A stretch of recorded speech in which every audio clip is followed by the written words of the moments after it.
Come along with us as we explore the broad world of preservation and the work being done to preserve, interpret, and save our past in a 21st century world.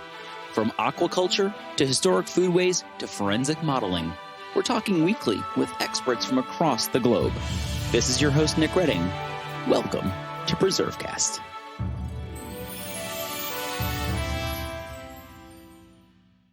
Join us on this week's PreserveCast as we talk with Naomi Doddington from Consigli Construction. Naomi will be talking us through her choice to change careers from high school teacher to historic preservation, and about one of her most unique projects, the Glass House at Menokin, where part of the structure will be preserved and interpreted all in glass. All that and much more on this week's PreserveCast. This is Nick Redding, and you're listening to PreserveCast. Today, we're excited to be talking with Naomi Doddington. And Naomi serves as a project manager and historic preservation specialist at Consigli Construction, which is a big name in the field of historic preservation here in the Mid-Atlantic and elsewhere. But before we get to that work and talk about a pretty cool project that you're working on, we like to get to know folks. So what was your sort of path to preservation? Where did you grow up and what got you interested in this? And then we'll maybe talk about what your first job was in the field. Sure. Thank you for having me. Really appreciate it. Actually, I am from Puerto Rico, and we moved to upstate New York when I was 8 years old. So I tell people I grew up in upstate New York because that's where most of my childhood memories are from. I lived there from 8 to 15, and it was a very small little town. Part of the SUNY system of schools was there, and that's what brought us there. It was a historic area, but it wasn't really something that I kind of understood at that time frame. But when I was 15, we moved to the south suburbs of Chicago, and that was my first time really encountering a big city. And I remember walking around downtown and just being so in love with what ended up being mostly late 19th century skyscrapers. And I thought it was so neat. And so my parents were like, well, you should study architecture. That's what architects do, is design buildings. And so I took drafting classes in high school and took a little bit of drawing in different areas as well, just kind of fine arts drawing as well. And I said, I'm going to go to college and I'm going to be an architect. And I went to college and I started architecture school, and everything was about this blank sheet of paper staring up at me, and no context, no boundaries. And it was just not my thing.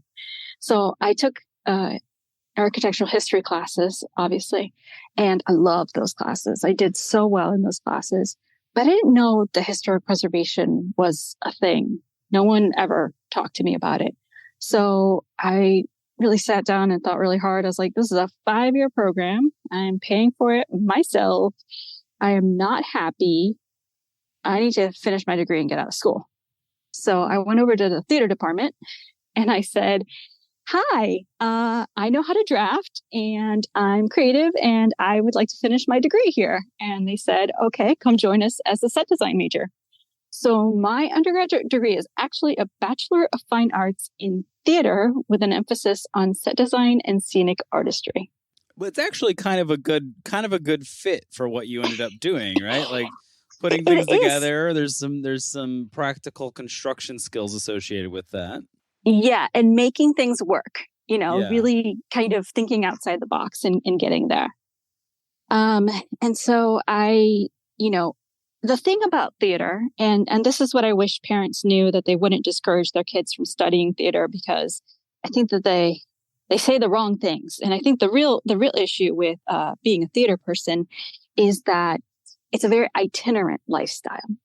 And so you end up with a 9-month contract at a theater in the middle of nowhere most of the time. And then at the end of that contract, you have at least 3 months of unemployment. And then you may or may not have a job the next year. So it requires a lot of being willing to pick up and move. And I was just not really digging that side of things. So as I came upon my last year in school, I was like, well, I don't really want to do that professionally, but I really want to be in a creative career. So I went and I grabbed the phone book, and I'm going to age myself a little bit because the phone book back then was actually about 3 inches thick. I was going to say it actually just existed. Yes, and I loved it. Our theater department had an old pickup truck, and the seat was stuck in the furthest back position. So I would stack a couple phone books on there on the seat and use it to help me reach the pedals. So they're very beneficial. I don't know what I would do nowadays. But I went through the phone book and I looked for photographers, and I just started cold calling photographers. So a little bit of gumption on my side there, and talked to a couple different people, but everyone who did pick up the phone, I'd say, hey, I'm wondering if you're looking for an apprentice. And, most people are like, no, sorry. And I finally got a hold of one person, and he said to me, well, no one's ever been able to stick with me, but if you're still interested tomorrow, call me back. Click. And I don't know if I was just naive or headstrong. I'm definitely headstrong. So I called him back the next day. And my senior year of college, I actually was working on nights and weekends with a wedding and events photographer. And then after that, I did that for about 7 years. I had my own business. I moved to Charleston, South Carolina, and I enjoyed it. It was fun. But then the recession of 2008 came along, and I had to really sit and examine myself deeply and say, to get through a recession, you really have to fight for your business. Do I really want to fight for this business? And I said, no, I don't. And it was one of the scariest things that I had ever done, but I went ahead and shut down that business. And that's when I started teaching instead. Fascinating. So you start teaching. And I think, it's interesting. We're like, I forget which episode this is, 276, 277, something like that. It depends on how they get released.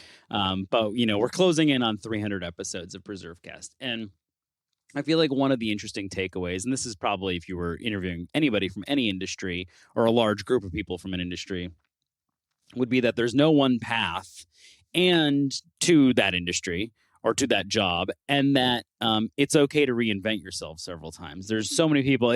I think it would be the exception to the rule, the people who are like, I was 12 years old and I knew I had to work for Consigli Construction and be a preservationist, right? Like that's pretty rare. And I think that hopefully is a takeaway for someone listening who is like, well, I really love old buildings, but I can't do that because I'm fill in the blank years old and I'm already doing blank and I can't do this. So hopefully this isn't just sort of a cool look at someone's life, but also a reminder that anybody can reinvent themselves. Yeah. And I highly encourage it. I think, people who get tired and are sick and are bored and hate their jobs, it's like, well, might be time for a little reinvention there. Right. So how do you go from teaching to Consigli Construction? Right. So I was in an alternative certification program for people who didn't have degrees in education. But unfortunately, at the height of a recession, there's not that many openings for theater teachers, believe it or not. And South Carolina did not have a way for me to test to teach anything else. So I actually spent 3 years as a substitute teacher, and there was a magnet school for the performing arts. And the teachers there loved me because I could sub in any department. And one of the Spanish teachers found out, from Puerto Rico, native Spanish speaker, that I could teach Spanish. And she said, I'm going on maternity leave. I know you want to teach. Do you want to teach my class? And you can do all your own lesson planning and really prove to the school. So when there's a theater position open, that you are ready and able. And I said, sure, jumped at it. And there is just always a huge demand for Spanish teachers. But the thing is, there was still no hiring for a theater department position and no way for me to get certified to teach Spanish other than going and getting a master's degree in Spanish. And I thought, I'm not going to get a master's degree to go back and teach at the high school level. But it did kind of tickle me. And I said, what would I go and get a master's degree in? And I'd been living in Charleston for about 8 or 9 years at that time. And that's when I said, I think this historic preservation thing is kind of my jam. And that would be somewhere where I would want to go and get a degree. And so that's what I did. I was 32 years old. So talk about reinvention. I put my life on hold. There were no programs at that time that were part-time or evenings and weekends. It was all full-time, 2 years. So I had to stop working, and I just devoted myself to school for those 2 years. I went to the Clemson program in Charleston, South Carolina. I loved every minute of it. It was the perfect place, the perfect time, the perfect season in my life for it. And that's kind of what kind of got me started and helped me with the transition into historic preservation. And so now, we'll fast forward to where you are now. Talk to us a little bit about what Consigli Construction does. I think we wanted to talk to Naomi because she's working on a pretty cool project there, pretty unique one in terms of preservation. So I talk about the set design applicability there. There's a little bit of that going on. But for people who are curious, there's all sorts of different types of shops around the country. So what is Consigli? What bucket does it fit into? When I tell people what we do at Consigli, I say we're a general contractor and construction manager. We focus on large institutional projects, energy, corporate, government, academic, healthcare, and life sciences. And then my role within the DC office is that I focus exclusively on projects having to do with historic building fabric. Now, for people who are listening who aren't super familiar with the construction industry, talk to us about what that role is. So do you self-perform? Do you have your own crews? Do you sub? Who's doing so you're kind of overseeing these projects and making sure that historic resources aren't destroyed. That's a big part of it. Definitely. And planning ahead and all that good stuff. Who's doing the work of it? So that's one of the best things about working for Consigli is that we do have a self-perform arm, and we have hundreds of people throughout the company who do different kinds of trades. So we have guys who do concrete, we have masons, we have carpenters doing finished carpentry, beautiful work. And then we also hire in subcontractors. So my role is to oversee everybody, both the guys who work directly for our company. And I say guys, I grew up in upstate New York. It kind of is a general term for everybody. So I oversee all of the workers who work for Consigli directly for our self-perform division. And I also oversee the subcontractors. And I view myself as a liaison. Architects speak a different language from construction workers and speak a different language from a lot of clients too. And so I kind of take what they say and I interpret it for the people in the field. And I take what the people in the field are telling me and I interpret it into architect speak. And that's my role really, is to facilitate that and keep track of budgets and schedules and just making sure that the project runs smoothly, while at the same time being very sensitive to the historic fabric. So you mentioned a whole bunch of different types of projects, and I'm sure you get involved in a lot of different types. Give people, we're gonna talk about the glass house in Menokin in a little bit here, maybe after we take our break. But talk to us about some of the projects that you've worked on. Give people sort of a scale and a taste for the diversity and variety of what you've touched while at Consigli. And how long? I don't know if we mentioned that. How long have you been there? Sure. So I came to Consigli 6 years ago in August. And I'm just so fortunate to be in the Mid-Atlantic. We have offices throughout the East Coast, up in the Boston and Maine, down in the Caribbean and North Carolina. But I am just so fortunate to be here in the DC area. I have had a chance to work on projects from the U.S. Capitol building at Olmsted Terrace. I've never heard of it. No, I'm kidding. It's a small little house with a dome on top. Nice. And I've also gotten to work. My most recent project was actually at the DC Police Memorial. Oh, wow. Downtown, and a memorial for officers who have fallen in the line of duty. I've also gotten to work with the National Park Service at Meridian Hill Park. We did some restoration of J.J. Early exposed aggregate concrete work up there. And I even got to do a project also with the Park Service at the Netherlands Carillon, which is over next to Arlington Cemetery. And that was my first opportunity to restore a musical instrument. Interesting. Yeah, sort of like an architectural musical instrument. That's pretty cool. So you've touched a wide variety of things. Why don't we take a quick break, come back to talk about this pretty exceptional project that you're working on. And we'll talk about sort of what's next for you and all those good things. And we'll do that right here in PreserveCast. Historic preservation can't happen without skilled tradespeople to perform the work. And there's a critical need right now for those tradespeople.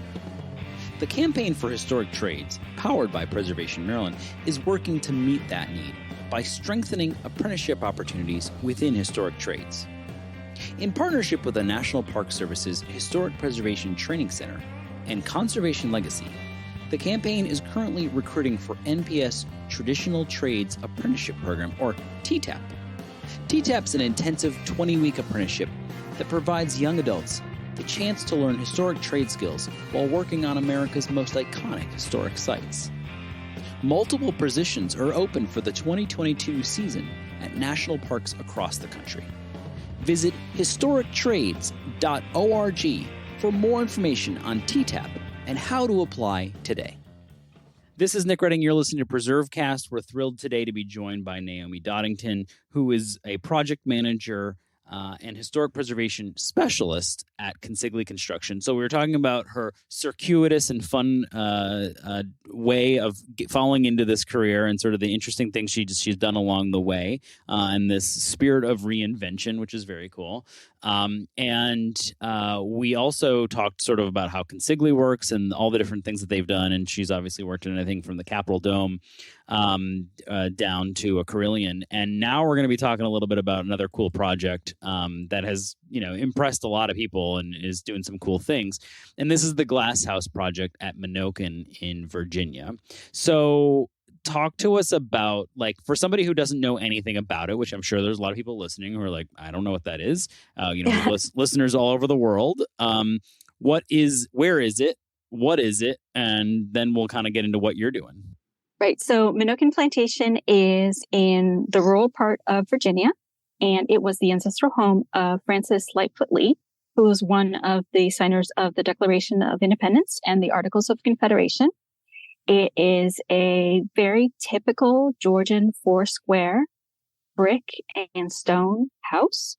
They used local stone, and something interesting is that no one knows exactly where the quarry was for the local stone. So very limited insofar as restoration work goes, because we have what we have and that's it. The house was obviously a plantation. There were enslaved people on the property. It continued as a plantation all the way into the 1870s. And then it was served as a family home into the 1940s.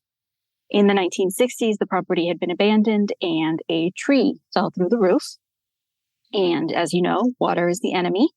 And so basically between the 1960s and the early 2000s, the house continued to deteriorate more and more. Now in the 1960s, it probably was the most intact 18th century interior in all of this region. So when the tree fell through the roof, they salvaged a lot of this interior, and it kind of ended up scattering to the four winds.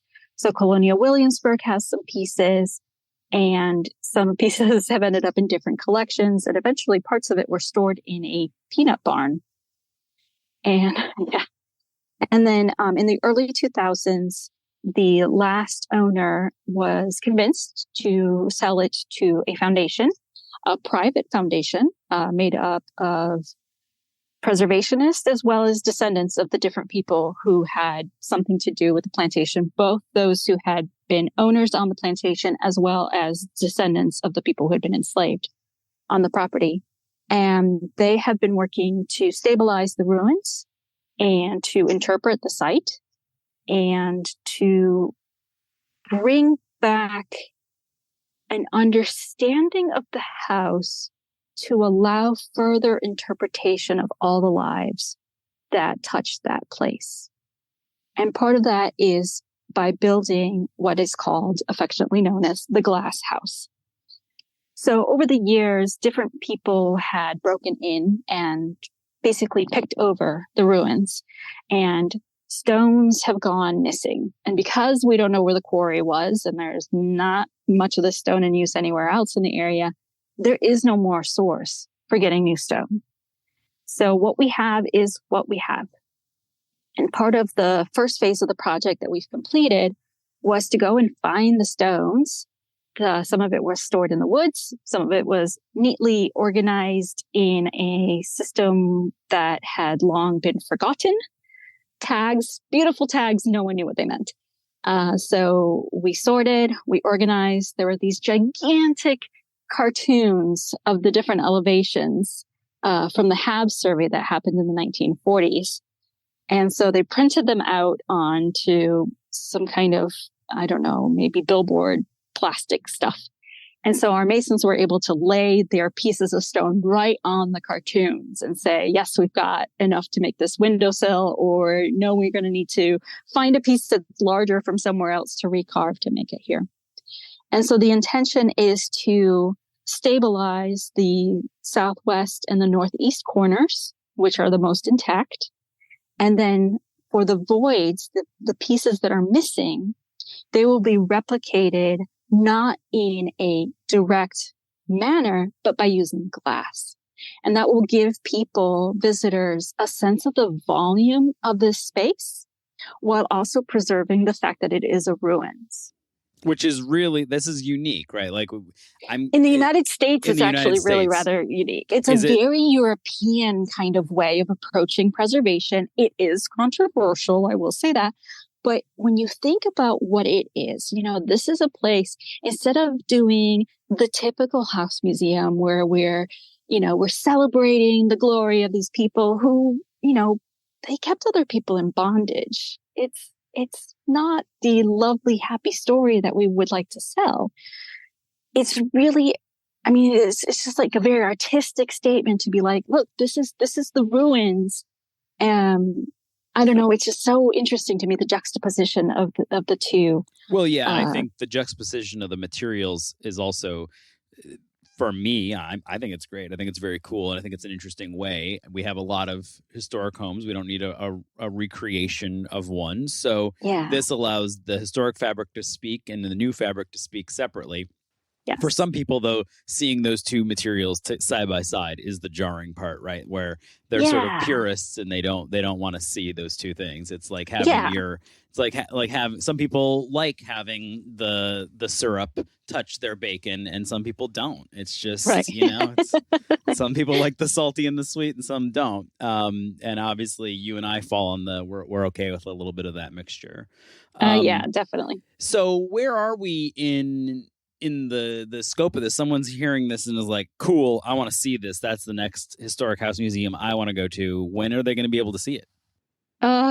Well, this has been a private foundation that's been funding this whole project. So we have completed phase 1A.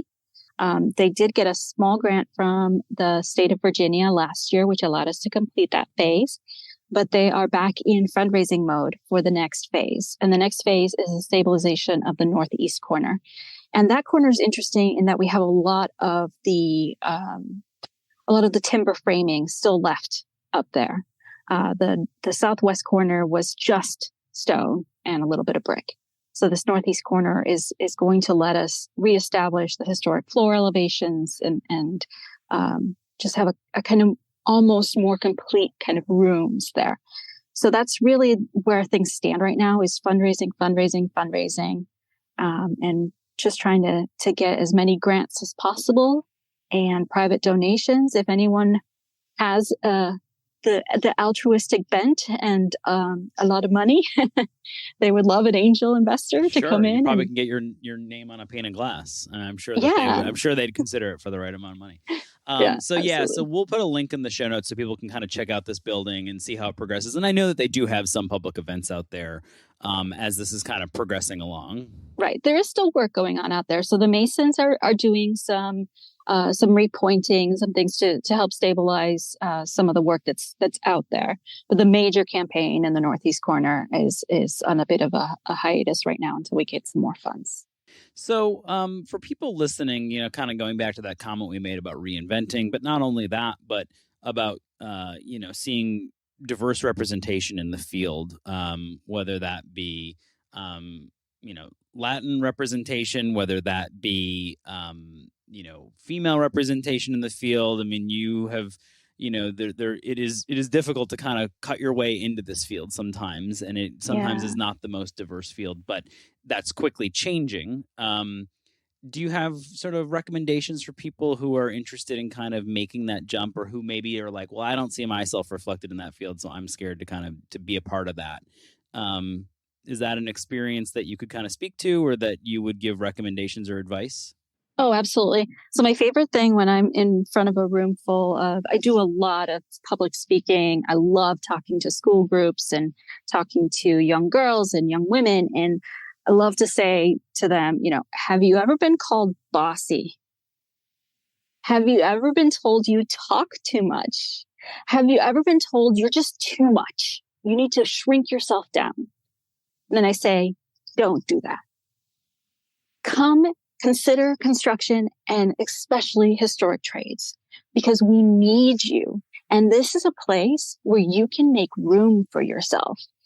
The path is still not easy. The doors aren't, wide open, but they're there and they're ready for you to walk right through them. And if you're someone who has that personality, you like a challenge and you like to make people listen and you like to fight for things that you think are right. And this is a great place to do it. And it's a job that cannot be sent overseas. It's a job that AI can't do.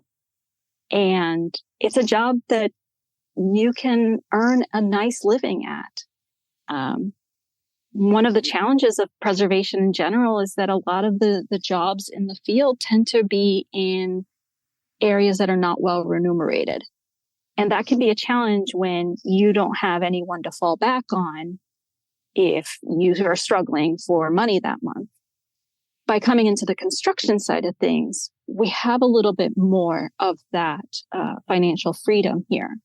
And I know because coming into the field a little bit older, I didn't have mom and dad who were paying for anything for me. And so as lovely as it would have been to take unpaid volunteer internships and things like that, I couldn't afford to do that. And yeah, I agree. It can be a challenge not seeing a lot of people like you in the field. We are here. We do exist. And we are ready and willing to meet you with open arms and bring you aboard. And I do think that there's also a big responsibility for those of us who are in the field to then bring people up with us. Yeah. So I have what I call my chickadees. So at work, I have other young women who are just starting out with their careers, who are maybe younger than I was when I started. When you're in your 30s, you kind of stop caring what other people think, and you're a lot less willing to let people to push you aside. I wasn't the person in my 30s that I was in my 20s. So when I have someone who's in their 20s and they're just starting their career, and maybe they haven't quite gotten that sense of, not letting people push them aside, I like to kind of scoop them up under my wings and take them along with me. I think that's an important, I was asking for advice for people who are looking to break in, but I think that's important advice for people who have made the jump, or who have broken in, or who have, made that career, that they consider their role as well in all of that. And I think there was a little bit of advice in there for those people who are already in these careers, to make sure that they make space and help folks out. And, we try and use this platform to sort of uplift a variety of different voices from the field. And Natalie Henshaw, who is, Preservation Maryland powers PreserveCast, and we have a program called the Campaign for Historic Trades.